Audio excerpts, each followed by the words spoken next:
Hello guys, in this video I'm gonna show you how to make singing chipmunks voice in voice changer with effects app. But first I just want to mention, do not forget to subscribe to my channel, because at 100,000 subscribers I'm gonna show you my whole YouTube revenue statistics and growth strategy and how to make money online. Now let's jump into it. First of all, let's open the app.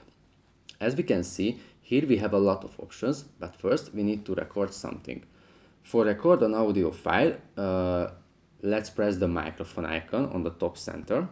For example, let's say, hello guys, I will show you how to change your voice with this app.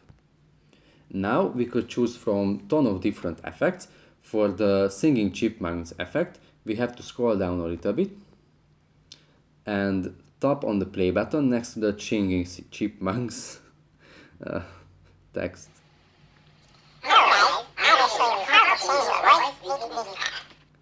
That's pretty much it for this video, guys. See you in the next one. Bye.